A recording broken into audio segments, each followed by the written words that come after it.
would have thought that John Duran going to a club that's not West Ham United could actually benefit West Ham United.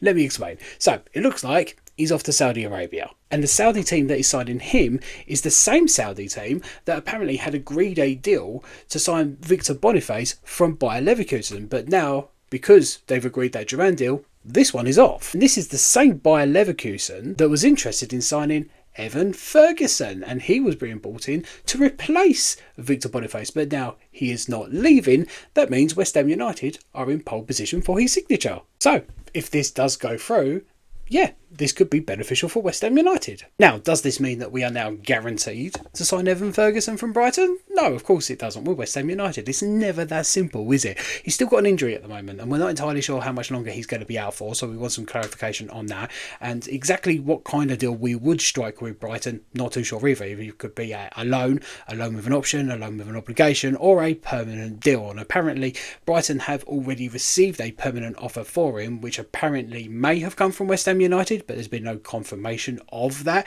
But he definitely is a player that we are interested in. Graham Potter does want to bring him to West Ham United, so I'm sure if a deal can be done, we will look to get it done. If we can't get that deal done, don't worry, there's always Andre Silva. He's still the backup. Now let's talk about this quickly. Fabrizio Romano reported this last night that Shakhtar Donetsk had sent in a €15 million package to try and sign Luis Guilherme, but apparently West Ham United had no idea what this is about and would not be interested in selling him for that amount of money. Anyway, the only way that they would be interested is if they could recoup the €23 million that they originally spent on him. So they're not saying that he's not for sale, they're just saying that they would not sell him for that amount. So if a club comes in and offers what West Ham United want, then yeah, he still could go. We're also interested in bringing in a midfielder, and James McAtee of Man City, his name has been mentioned, but we would only be looking to get another midfielder in if we can move on either Gudio Rodriguez or Andy Irvine.